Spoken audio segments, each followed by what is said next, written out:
So we thank you so much for the practice this morning, and we wanted to welcome Wade and Chandana and invite them into this discussion. They're colleagues and friends, and in the way and spirit of where our lineage is, we feel that it's very important to bring our community together and to share in the lineage as much as possible.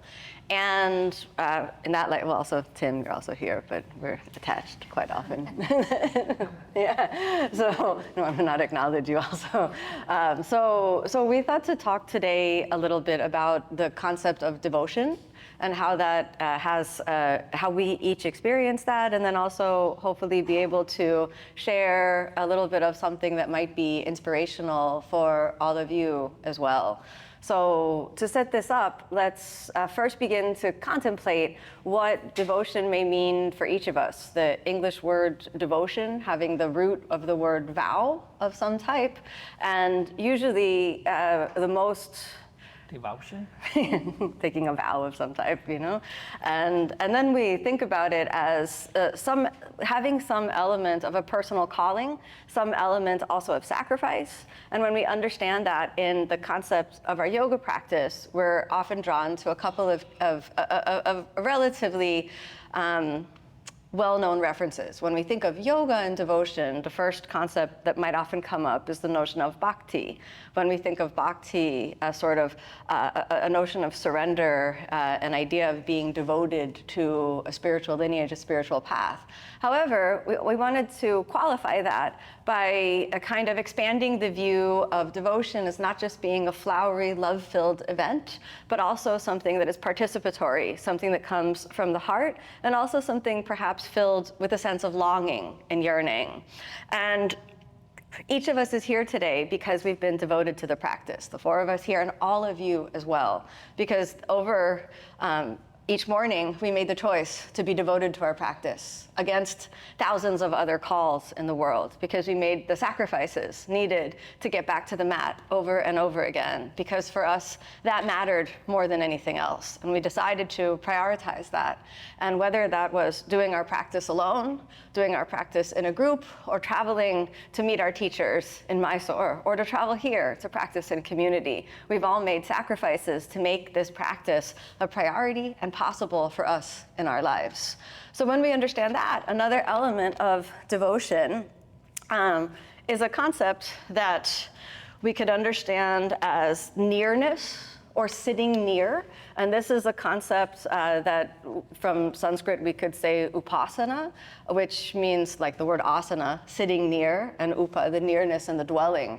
And I wanted to present the idea of contemplative devotion, that our minds dwell on certain things. And when our mind contemplates and dwells on a particular subject, whether it's our teacher, or whether it's the practice, or whether it's something else, that in and of itself expresses a longing, a devotion, a yearning, and a necessary urge to just return over and over again and be near. And so this is a calling that all of us have felt. We've spent time, in Mysore, in India, practicing with our teachers, Pattabhi Joyce and Sharaji, and that calling to be near them drew us together. Without them, the four of us wouldn't be here, seated in this place. And that yearning, that calling, that nearness is something that springs forth not necessarily from happiness, but from a yearning that sort of questions, our everyday interaction. We have to leave our lives, our families, make all sorts of changes, and then, put what we need to put together in order to be near that which we become devoted to.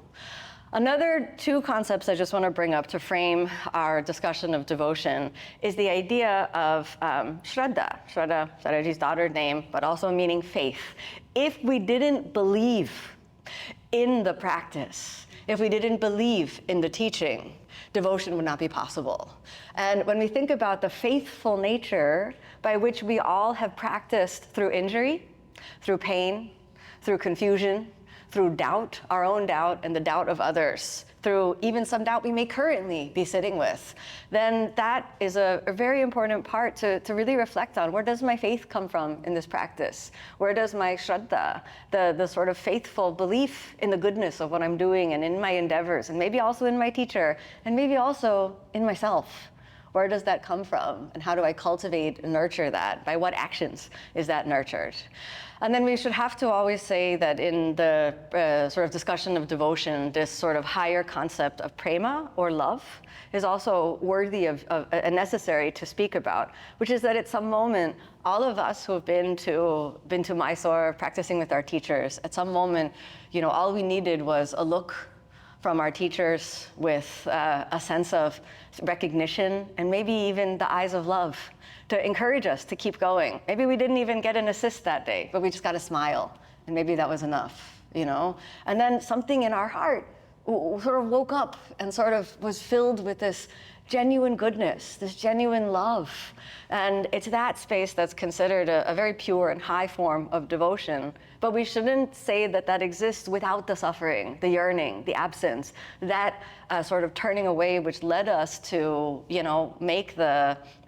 make the choice to actually sacrifice what needs to be sacrificed in order for us to commit ourselves to changing our lives, getting on the mat, and doing the practice. We are all devoted to the practice, not me alone, not us four alone, all of us here, everyone joining at home, everyone stepping onto their mats, every unsung, unknown, unseen Ashtanga yoga practitioner in the world. Everyone is devoted to the practice, no matter what asanas they are doing, no matter what asanas they are not doing. So we thought to discuss that a little bit to also maybe help those of you who are staying for the month feel the devotion that will inspire you and keep you energized over the course of the practice. And those of you who have only joined this week, that you can take a little bit of that home with you, and it will fuel your fire of the practice. As Kino is saying, devotion is some form of earning and respect and love. And after Guruji's passing, for me, it's more of a responsibility now to keep his name going, to keep this practice going, to keep this practice very strong. And all of us have to stay strong. So the way for me to go forward and still devote my life to this practice. Let me help you. Thank you. Let me. Yes. And still devote my life to this practice and to Guruji is to study with you guys. That's the reason I'm here, to learn properly, to keep learning more and keep taking this practice forward, keep forming community and making it stronger and stronger. And so that's how we stay strong, that's how we stay devoted, that's how we stay still in and respect Guruji, that is Sharad Guruji. I've never met Patabi Choice. I always practice with Guruji, Sharad Guruji, so that's my devotion for him. So that's how I feel now. Chandana, I did this interview with you some years ago in the Gokulam Shala, and there were something that I loved that you said that I'm remembering now as you're speaking is you said, there's nothing more that I love than to have him watch me and see the practice. And you said, I think you said, I'm a teacher's pet. I love that. I'm like, I never got many assists, but though very good, I was happy. I was the happiest. I was in 7th heaven after that. So, yeah, and even him, when he was angry and shouting from the back of the class, wait for me. And I was like, yay, okay, fine, I have to wait for him. So, total teacher's pet. So, yeah, thank you. I'm so privileged to continue with my devotion to this practice, and I get to study under you guys. So, it's an honor. Thank you. Yeah. Echoing Chandana, thank you for having us here. Thank you for creating this space. I think whether you've been to Mysore or not, or like when we're chanting, when we're doing the opening mantra or closing or anything else here, like on a day like today, you feel like this is a very traditional practice. And Kino, you were talking about love and these elements of devotion and all of the things that can get in the way of us coming to be here on a morning like this, or online or wherever we may be. And I think a lot of the devotion pieces are like, can look like on the surface like this discipline. Like we have to work hard to cultivate the environment that lets us show up here and have the luxury of just breathing and moving. Like that's a lot of work to carve out that space in your life, and everybody has done that work, and you were here today. And then of course we did a bunch more work on the mat, and it's like, oh, this is, when is Tim gonna finish counting in Navasana, or when is this or that? Even after all these years still, I've got a puddle of sweat over there in the corner doing lead primary, and it takes me back, but it feels so connected.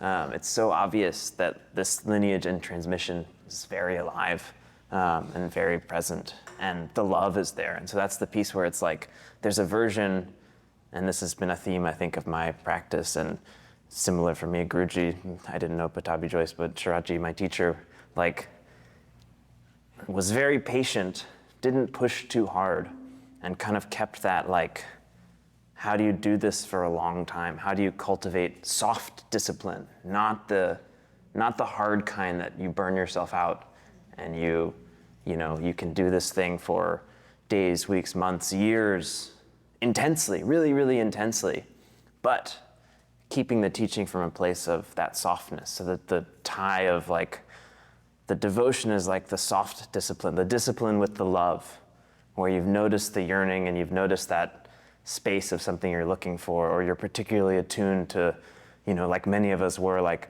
a small comment, a small look. Even then, sometimes it's not directed at you, but you're like, oh, well, everyone, when someone says, like when a teacher walked by and says, like, straighten your leg, 90% of people can straighten their leg in whatever they're doing, and probably it will bring their attention back. So all those like little moments, but I mean, just again, the environment being cultivated and where we got to practice this morning, and full of devotion, full of love, and you can feel it. There was a lot of, I'm sure we all had, maybe some people went to a dark place in some posture, or they're struggling or doing something, or they were trying to catch, but there was also laughter and lightness, and that is the kind of, like when the other things fall away, I think what's left of all the hardness of the discipline and the like intensity of this yoga method and whatnot, there's love at the core. And so any chance we get to come into contact with that is really special. So I've certainly felt that this week. I'm only here for a week, but it's been really nice. Always a treat to be here in Miami. So thank you all for sharing space with me also, and it's been wonderful. So. Devotion, I think it's something that took me a little while to get to. I definitely had the love for the practice from the beginning, very inspired, but I think my start in Ashtanga Yoga was a little bit more about what can I get out of it. It's like, what can I get? And for a long time that was very useful. It's like I was so inspired, I was so like, yeah, and I can get all these things, and I feel all these amazing things that's happening to me. Like, and then at some moment, it also started to get a little bit boring. So it's like, and I started to have to like give to the practice back, and it was not just getting something. And these days, it's like a combination of both. And it leads me to think about, so it's like when you're talking about the hard intention, the hard discipline that potentially can lead to burnout, for me that is something that that comes from when we have a slightly more selfish interest in the practice. And that I like to, and that's a great thing. Like for instance, when I had that, I wanted something, it's like, that's ambition, which is almost like the counterpoint, the similar, the cousin to devotion, but it's like ambition, and it's an amazing fuel, to need something, to want something, and to go for it. It's an amazing fuel. And devotion too is such a fuel, but it's like, it seems to me that ambition is the fuel that runs dry at some moment, and that devotion is the fuel that just doesn't run dry. It's just like there's infinite source material in that way. And so I feel like in its essence, like ambition is great fuel, but it's self-centered. It's about my needs and what I want. and it's not situated amongst anything else than self, and it leads to something that it very easy comes along with things like competitiveness and comparison and such things like that, and it leads slowly, it potentially leads to burnout, and it potentially leads to like a hard edge, and it doesn't situate me amongst friends. It doesn't situate me in a soft, comfortable, supportive situation amongst my community, where I feel that devotion has a very different thing. I show up not necessarily because I want something today. It's more like I have to give something today. It's like, here I am on my mat again.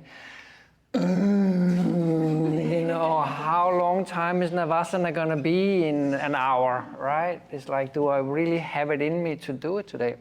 But I'm next to Chandana maybe and Jorge, and then it's just like, we get a little thing going just down in that corner. Do you know what I mean? And we can pester each other a little bit in, what's it called? Supta Padangustasana. I can put my foot in her face, you know. And I have longer legs than her, so she can retribute, you know, things like, so it's really nice like that. But so it's like the devotion of it can much more likely, it brings in a perspective, it brings in that context of community and our friends, and it brings along with it something which is more joyful, which is something we keep coming back to in that sense. So yeah, but I think it takes some time.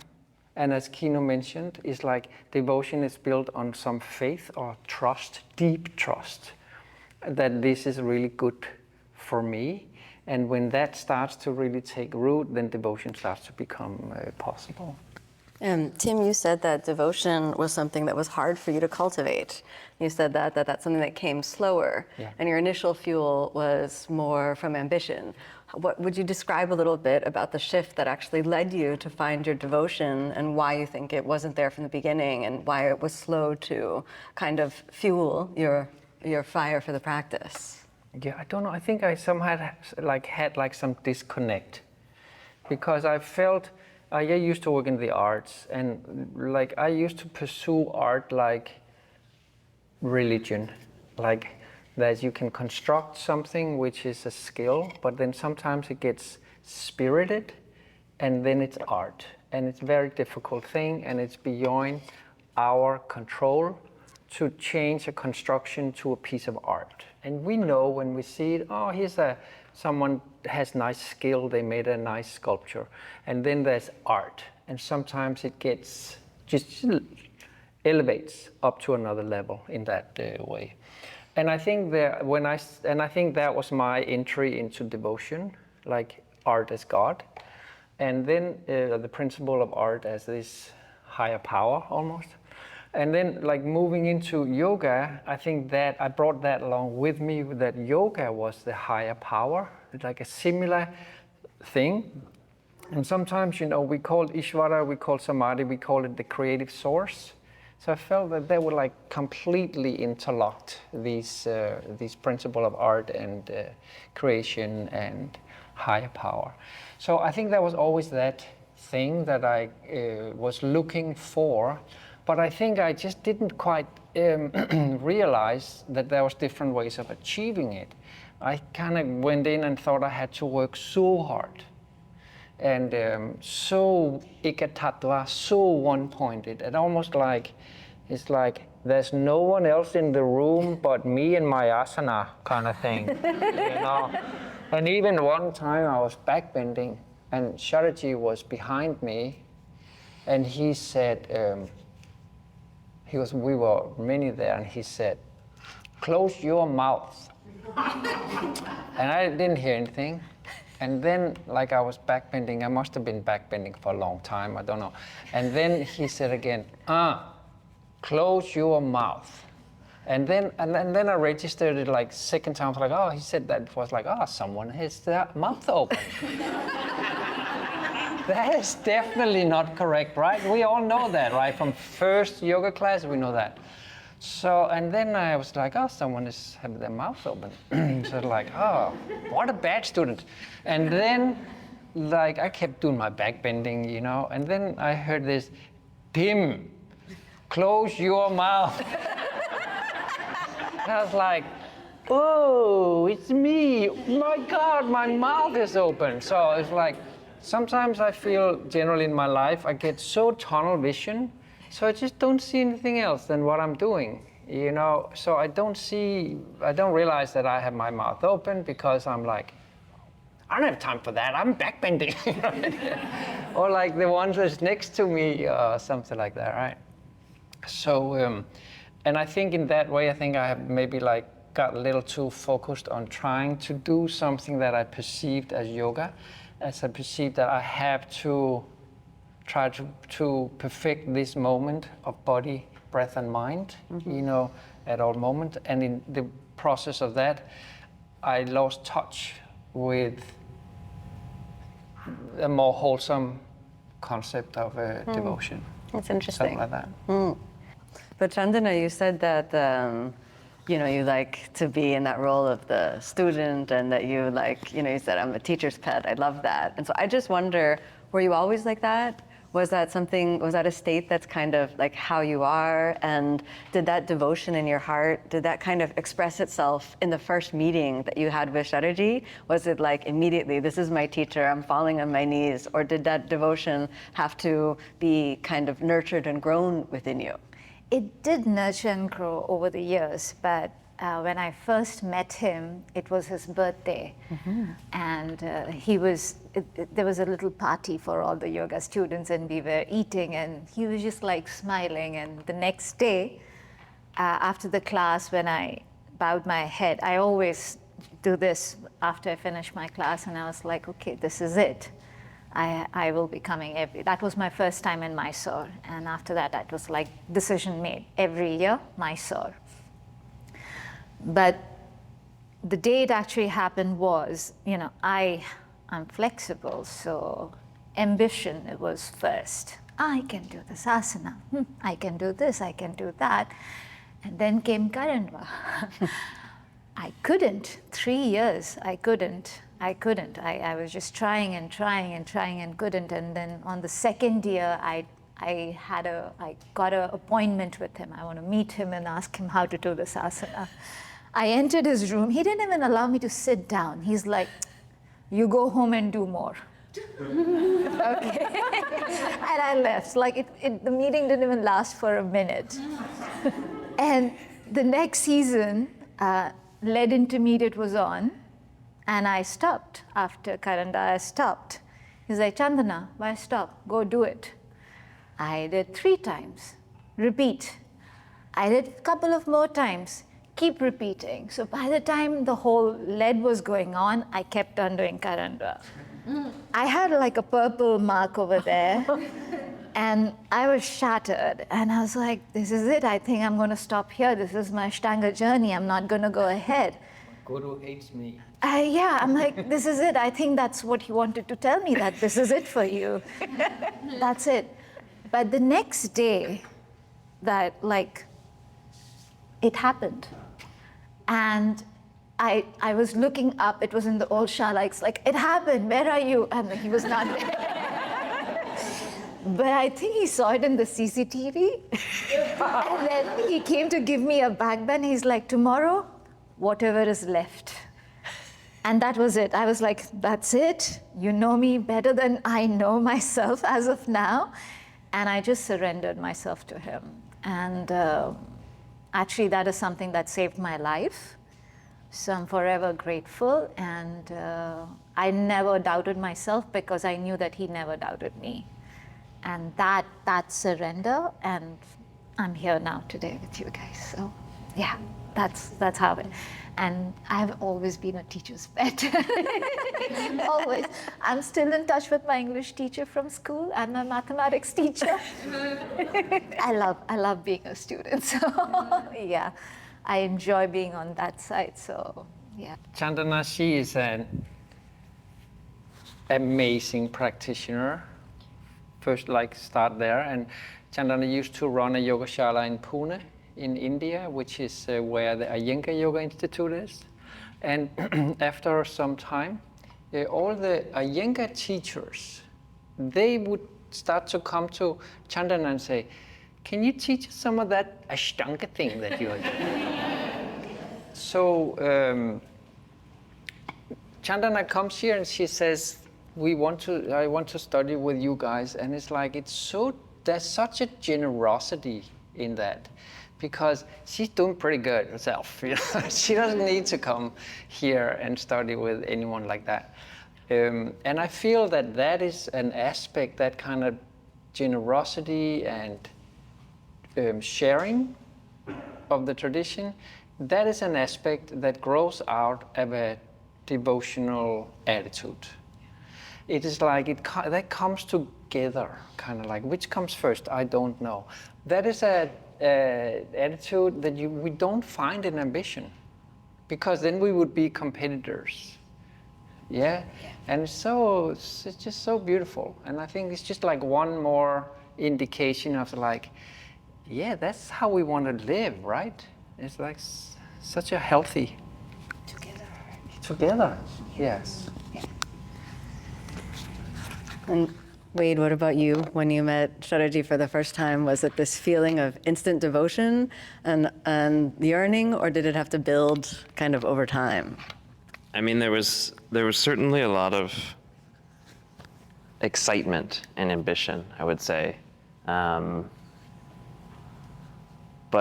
I feel like this is kind of like what we do in the practice, where all we can do is create an environment. And so I started practicing when I was 18 years old, and so I was looking at these older students and, taken under the wing of my first teacher, my first trip to Mysore. I think that's when I met you all 10, 12 years ago. And I was just looking at the long run. I was very curious about the practice, of course, practicing intensely, super I can do more, that kind of energy, that very much that ambition energy. But I was also looking at the people who were doing it for a long time and what was happening to them, or how they showed up, or what the vibe was. And part of this came from, it was John Boltman at UVA, who's a certified teacher, and John Campbell as well, also a certified teacher, old student.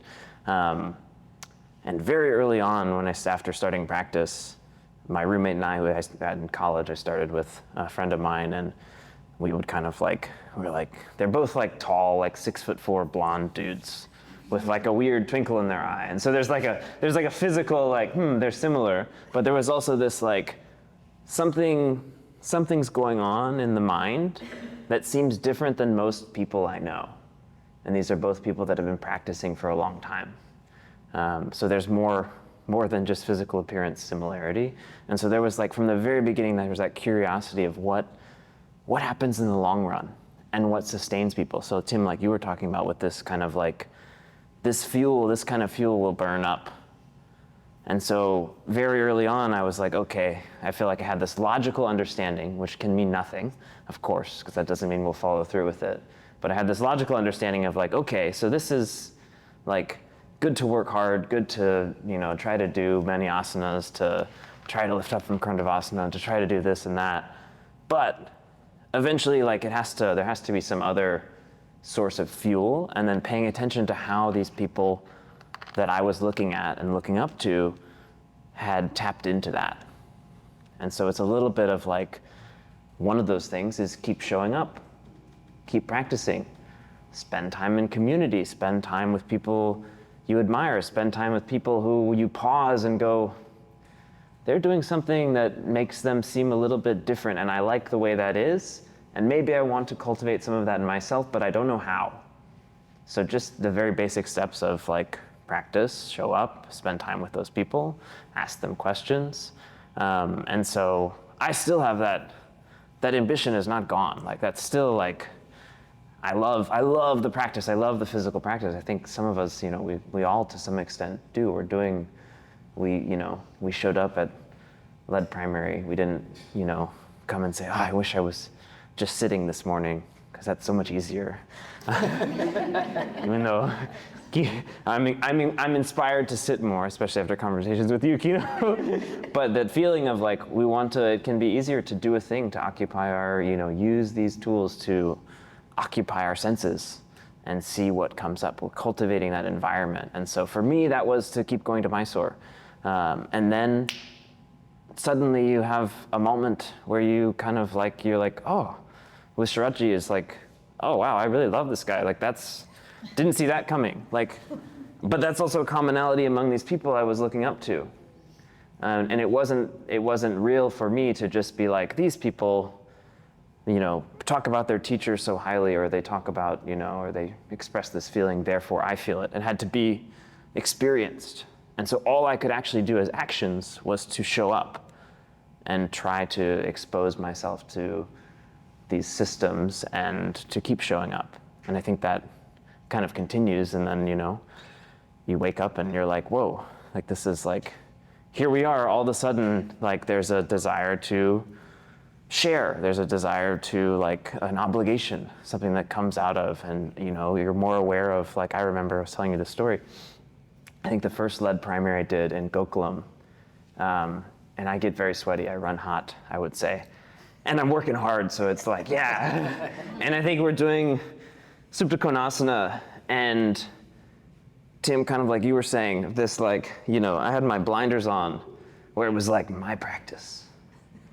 And I'm so sweaty, and I just come up and crash down, because our legs are wide. And I get so much sweat on this lady's rug next to me. It's just like this nice clean yellow rug. It's like light color, and then it has just this line of my leg sweat. And I can look at it and go, whoa. And later you're like, okay, now today, like I didn't do that. I was practicing next to Chandana. I didn't do that to her. Very overt example. I also did not kick her in the face in Supta Pranagustasana. But if I did, it would have been like little friendly, it would have been like just nice. But, my legs can be more narrow because it was like, this is kind of like an example to beat myself over the head with, but like the shape of the asana could not be more important in this world now from a place of devotion and giving energy also, paying attention to the group, being part of the community. When the blinders are kind of off a little bit, you can still be very focused and be very focused on how you are as a presence in the group. And so, now there's a little bit more cleaning up the sweat, or not just saying, I must do this asana this way. And so that's the kind of like the feeling that I think comes. Now, of course, we also don't have to be super conservative. Like our neighbors understand if we're doing something, we're falling, like we get to struggle together, because we have this place of like love and care for each other. And that's like takes a lot of work to cultivate, and that's really precious. So, and I think we have that, like, I felt it this morning, felt it this week.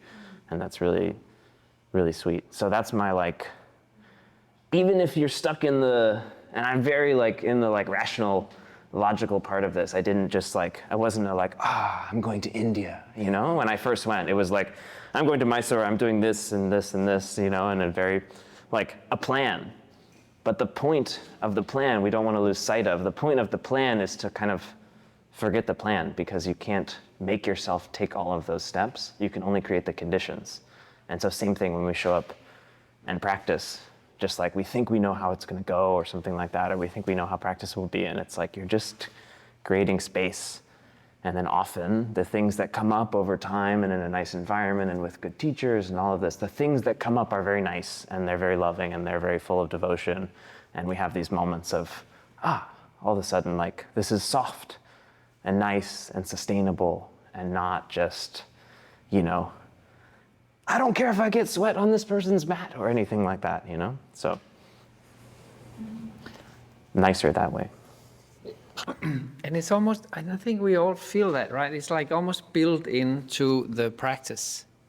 It's like it comes. It's like the practice, it just brings that good shit out in us. You know what I mean? It's just like, it just happens. I think that it's very interesting for each of us to contemplate our studentship our student journey, and think about when is the moment that that devotion got kindled for us? Was it something, that was instantly there? As Chandana described, I was always a teacher's pet, that devotion was somehow there within you. Or as Tim was saying, it needed to shift from ambition to something softer. And Wade, as you were saying, it sort of overtook you in a moment and you realized, oh, I love this man. But it wasn't this instant, I see this person and I fall at their feet sort of experience.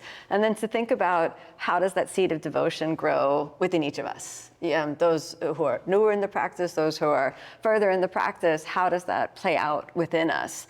And, how does that play out within the community? And how does it play out as an expression of how we show up and serve our community? As Wade, you were mentioning that at some moment there's a desire to act, a desire to share. And in that way, devotion is also service, which requires us to take our blinders off and look around and say, is there some action that the community needs in this moment?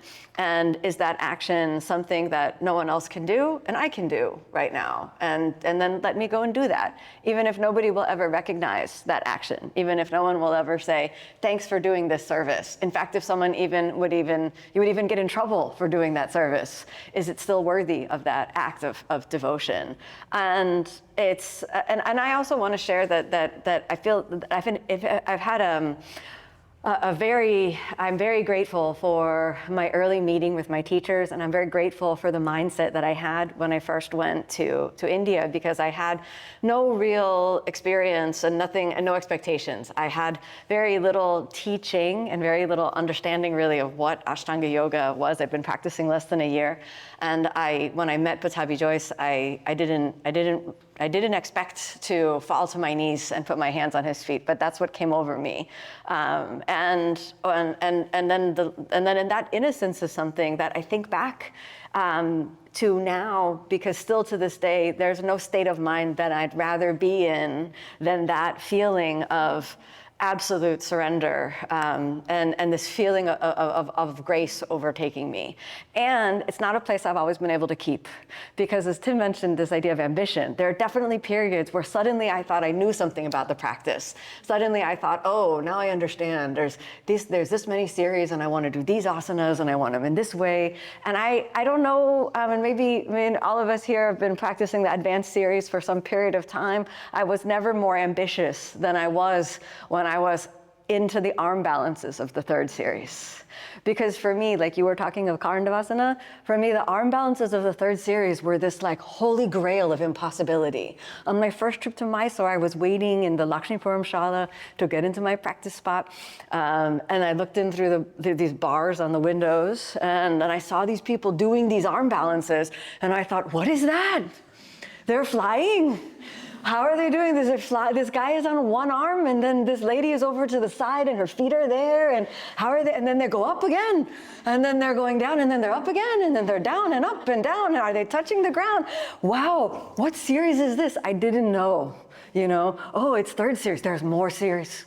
I didn't know. Oh, there's third. How many are there? I don't know. I knew there was primary and second, and I thought this is it. And maybe one day I'll do second series, And then I thought, oh, these asanas. And then when I started to do these asanas, I really wanted them. Like I wanted them, like a coveted, like the one ring. I wanted it. They were precious.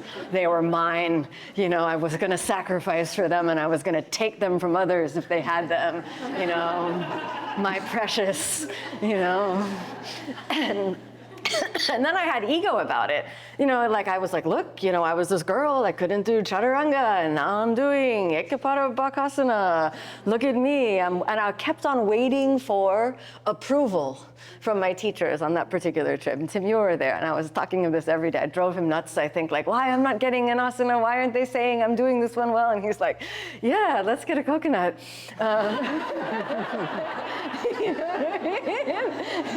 He's like, I don't know, I'm doing mouth breathing. I don't know what to tell you. just trying to, like I was trying to close my mouth over here.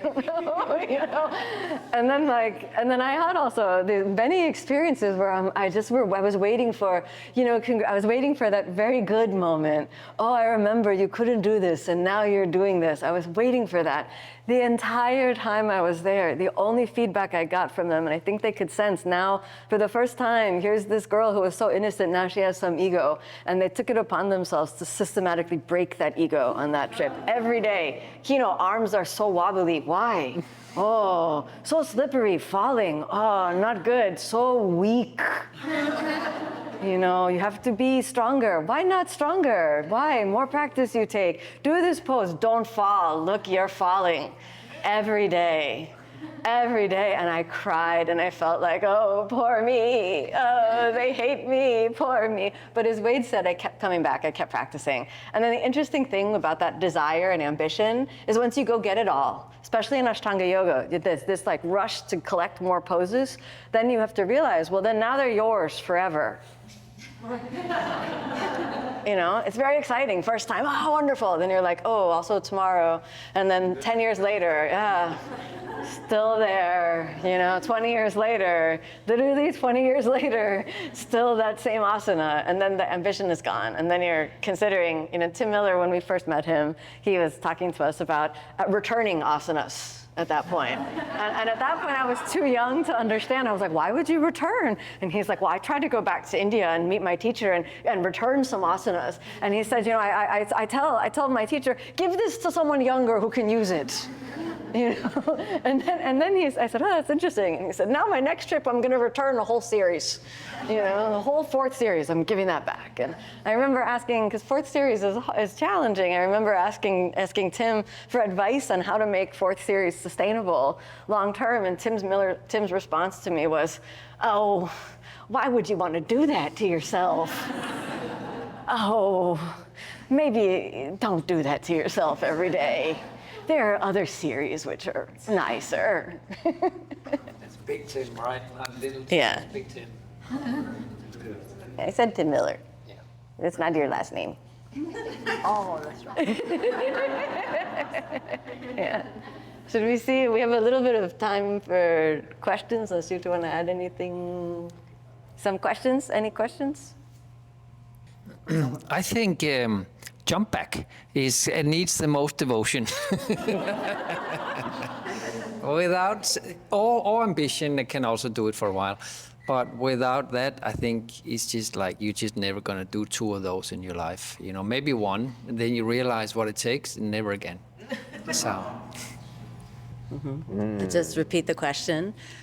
So Jan is asking us to elaborate on that concept of soft discipline, specifically how to differentiate between what is soft discipline and what is laziness. So sort of two models come to mind. One is like in the physical body.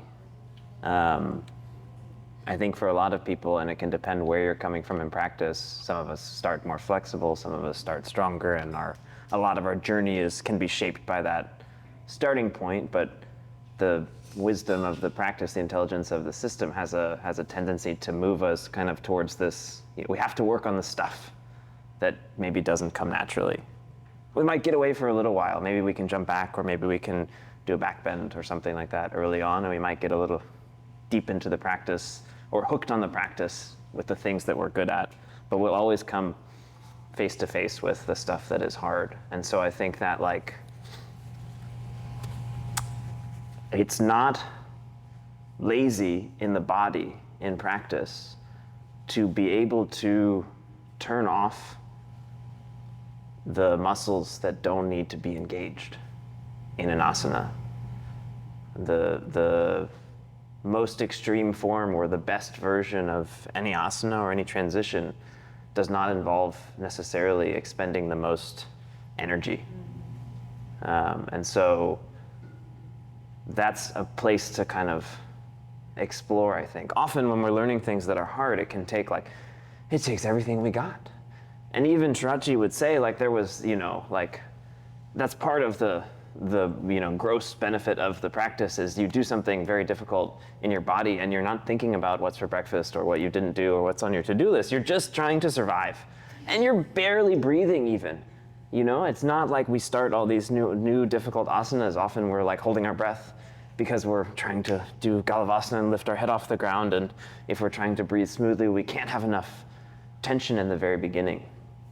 But of course we learn and we have this idea of like steady and even. So just in like a physical sense, there's this, it can be very difficult to find where to relax, just like for someone perhaps that's very flexible when they start. I was like Gumby when I started. I could catch my ankles in a back bend before I could do a headstand. So like, I had a lot of trouble figuring out how to engage things. So I felt kind of lazy, like my body seemed to naturally be its tendency was to be very relaxed. And so for me, a part of that process was figuring out how to turn things on. And then, of course, then you're like, did we go too far? How do I now turn things off? And so as long as you're like, you have your bumpers and you're playing in the space, I think you can get a lot of like just feedback in the body. The whole like, more is not always better. Where am I going? That type of thing. But that's just like I don't know if that's helpful, but maybe one version of just what's happening in the physical practice. On the mental side, you could probably say like, we all know when we're being lazy. we like on some level we know, and sometimes it takes a teacher, sometimes it takes a nudge, but we know what's hard for us. We know what's difficult, whether that's like, showing up to practice, whether that's if we're practicing at home, maybe it's hard for us to put our phone in the other room and not check notifications for a little bit, or maybe it's hard for us to follow our breath. And maybe that mental laziness is avoiding the thing that we know to be true in ourselves, and not kind of like we have this physical version of like, if we're avoiding the thing like, I don't want to work on my jump backs, I'll just keep doing the same way I've always been doing. So that's the same thing as like, I think we can see this pattern and you can bounce between them or do them both at the same time. But there's a lot of wisdom, especially when you spend this quiet time alone on your mat breathing. It becomes harder and harder to hide where we're being lazy in our lives. And I think we have this feeling, so. How to maintain devotion to the practice without your teacher, and how to maintain the devotion when you are alone at home practicing in the absence of community. The more and more I was going to Mysore, it was not only knowing myself more and more, but also Guruji making me realize the playful aspect of the practice, the enjoyment in the practice, the enjoyment in progressing every day, acknowledging that progress. So once I started acknowledging that 1 millimeter of progress every day, I craved for more. At one point of time, it became like he kept on pushing me and never let me stop. But there was this one day, and I was doing the arm balances of the third series, and I was dying. And I was the last one with 6 assistants, 2 practitioners in the room, and just me doing the arm balances, and Guruji sitting right in front of me. And he said, it's okay, today take it easy. And that's when I realized that I have to also understand the softness, as you said, the discipline. Yes, I will step onto the mat, but then when it comes to acknowledging life, I will also have to take that into consideration, because I need to enjoy the practice and not just be a slave to the practice. That's how the devotion grows and it doesn't get burned out. So when you're at home, doing your practice alone, away from your teacher, have fun, enjoy the practice, be playful, and just step onto the mat. And just be soft, but play, and keep acknowledging that progress every day, that 1 millimeter of progress every day. And that's very addictive. You will never be lazy after that, I guess. Sandra has asked to define yoga in one word. And then perhaps there's no other word to define yoga than yoga. if we go like that, one word. So it's one of these things I think that is impossible actually perhaps to translate. So we can say yoga is like this, yoga is like that, yoga has transformed my life, and this practice has done all of these different things. But one of the most difficult things to try to actually put in tangible words is that means by which the definition of yoga can be understood. And it is something that is perhaps best experienced through practice, best experienced through some transcendent state, which can be led to with discussions, dialogue, scripture, community, even role models and teachers, but is a state that we seek towards and strive towards ourselves. So it is quite difficult, I think, to translate the word yoga. We could look up, the different Sanskrit etymology and understand the origins of the word and try to make some, references to English cognates, and then we would be having a linguistic kind of scholarly discussion, regarding, semantics, which is a very worthy endeavor. However, none of that would be yoga, right?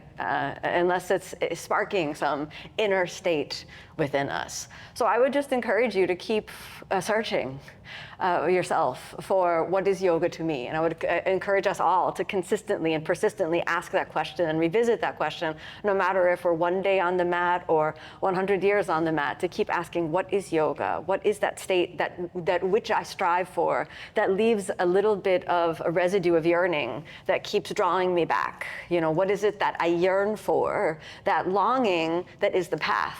Right, and then we'll get closer and closer to that state of yoga. And I want to also just acknowledge, and I think this is important, that again we are all here because Shariji and his grandfather and his mother have been devoted to the practice and to sharing their practice for their entire lives. And then his teacher Krishnamacharya also devoted to the practice for their entire lives. And it's something that defined them as human beings, really. And none of us would be here today were they not devoted to sharing the practice. So their devotion every morning, opening the shala, especially Pattabhi Jois Guruji, if he was in Mysore, no matter what time of year it was, only for a very particular time, he would close. He would close at the anniversary of his wife's passing. But other than that, if he was there, he was in Mysore, he was open. And this means they would finish a world tour, come back, no rest, immediately teaching the next day. And that devotion is something very, very, very important to acknowledge, to recognize. Shariji would talk often about what time he was waking up. He would make jokes. I'm a Dracula, he would say, getting up to 12:30 to do practice and then go and be in the shala by 3:15 in the morning, opening the shala doors and driving over in the middle of the night. And I would joke with him and say, can't we all just shift everything later? None of us would mind if we came at noon, for example, and then you could sleep in and this sort of thing. But he said, no. Just no. And I thought, is it also better for you? No? And he said, I don't sleep anyway. So, yeah. And so I think it's important in any discussion of devotion to always look back on those whose footsteps we are traveling, and on those whose footsteps paved the path for us, so that every step we take is on their grace, not our own. Those who came before us, but very much that sort of trailblazing path left, left by our teachers, and that we step on within their footsteps, within their big footsteps, and that is grace. Otherwise, we would have just this empty this open jungle and not know what footstep to take.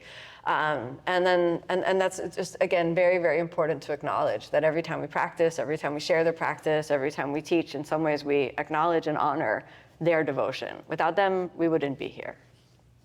I'll just repeat the question for everyone at home who's tuning in. The question is, how do you express devotion and that in continuity of practice through injury, age, travel, changing life circumstances, body aches and pains, and other things which may make it impossible to maintain a certain level of physicality in devotion? So I actually think that that is one of the main reasons to practice. So that because of all that pain, because of all that trouble, because of that unfulfilling stimuli from life, that is one of the main reasons we get on the mat. And if I was just feeling really awesome, I think I would just go for ice cream, honestly, you know?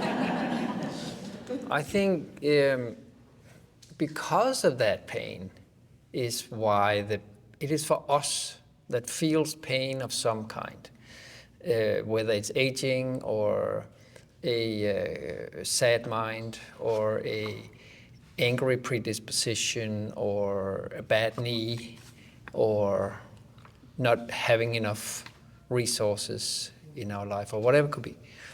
Difficulty in relationships, like all that. It is for us. That yoga is for us.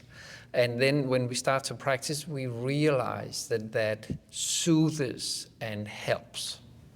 And then there starts to become that almost craving, like Chandana just mentioned, that starts to be that deep yearning for more of that. And with that, with the realization that that is happening, a deep seed of gratefulness that it exists, and looking a little bit at that, realizing that the reason it exists is because people, like Kino is talking about, has taken it upon themselves to carry it through generations into our generation and into our life. And like with that realization, it's like, wow, we start to find heart, we start to find heart in the whole thing. And that is almost the same as devotion, if not the same as devotion. So I think you can test that idea simply by next time you're traveling, next time you are sick, next time something, try not to practice. Just do that for a while, just stop practicing, and you'll start to be like, oh, can I have this back, please? Like I just had a wisdom tooth removed, and I asked, how long time will this take? 3 days, they said. Awesome. I had it removed on a Tuesday. I was going to a job in Birmingham on Friday. It's like Tuesday, early morning, Wednesday, Thursday, Friday teaching at night. I'm even taking like 25% extra time off. And then I had all these complications, and I tried to practice and stuff like that, and that did not work at all. And for 2 weeks I couldn't practice. I was on pain medication. I couldn't lie down. I had to sit up and sleep at night if I could sleep, and stuff like that. So, and like during that, you know, Kino, she said that she ambitiously was crying on my shoulder every time she was not learning a new asana in third series in Mysore. I was like, oh, I'm feeling so bad, you know. And like she would go in and practice on her mat, I would like look and open doors, be like, oh, I wish it was me, you know. It's like, I tried to do one sun salutation with the head up today, like, I think it comes like that. I think, as I said, life will keep happening, but this is something which is constant. And if you keep this thing constant, you grow stronger and stronger, and nothing can stop you. I've been through certain things wherein it could have shattered me, but this practice, the strength that I got every day from practicing and not giving up on myself, or not, even though if I fell down and I bruised myself, I would again do that asana, and that strength, that resilience that I built up on the mat, I never gave up. Yes, when I was sick or traveling, I did take a step back, but I did not practice. A lighter practice, 8 sun salutation. Okay, no time, let's go ahead. But I did step on the mat. And eventually then it becomes a part of your life, so yeah. I was just thinking about in the things you mentioned as like things that can happen to us, sickness, intense travel, aging, but we're all older now than when we started this conversation. So like all of these things are they're always happening. I think there's and I'll be brief, but just this element of like, we're all aware of this thing we're cultivating, this practice we're cultivating. And maybe not in the very beginning, but I don't think it takes very long for us to start having kind of a sense of things that help cultivate that devotion. If you have this like garden, you're making this nice garden in your mind, you kind of know like when it needs some water and when it needs some sunshine and things like that. And so we know when work is really busy or life is really stressful or this thing happened to our knee, you can look at that garden and say, well, like, how could I get it a little bit of sunshine? Because it doesn't have to be primary series or intermediate series or the focus on, it's full practice or nothing or something like that. So I think there's a lot of space there that we have kind of our own intuition that is also part of what we're cultivating on how we can keep nurturing that, knowing that sometimes it's going to be blossoming, sometimes it's going to be amazing, and we have, the luxury of putting all this energy into practice, and we feel like on a daily basis we're getting out more than we put into it. But maybe that's because we were putting more into it earlier, and we're just tilling the soil. And sometimes a lot of it is just tilling the soil, and then we combine that element of faith and like faith that there's something coming, or you just get obsessed with the process of tilling the soil, and that can be your practice. That can be very nice. And so I think that again, this kind of return to, I know if I'm traveling and it's like, I don't have time, I'm gonna do this. And it's like, well, your phone will tell you how much time you spend on Instagram. And that wasn't part of my devotional practice today. So there's always we know these things. This is back to the mental laziness of we know our stuff. We know what we can and can't do probably. It doesn't mean we have to go crazy doing everything we possibly can, and always the hardness sometimes of being I just flew around the world, but I'm supposed to do full practice, so that's what I'm gonna do. And it doesn't matter what time of day it is. There can be, we can soften the edges a little bit, but we know that even flying all the way around the world doesn't mean, okay, no practice today, rest day. It can be good to move our bodies and keep tilling the soil. So that's what I would say. So we probably should think about taking our devotion into our hearts and thinking about that as a point of reflection. So we want to say thank you, Chandana and Wade, for joining us. Thank you to all of you who've joined. Thank you, Tim. Thank you, Joseph and Edgar, and everyone at MLC and our community. And I just want to have us conclude with a poem from ancient verses of early Buddhist nuns that talk about this longing of devotion as a last point of reflection as we conclude. And it's translated in English so we can understand rather than Pali. So much longing, so many tears. I wandered this world again and again, seeking but never satisfied. And then I found the path.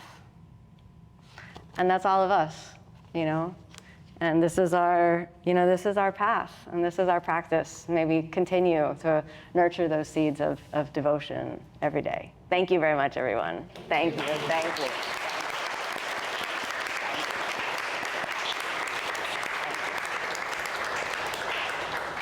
Thank you. Bye, people.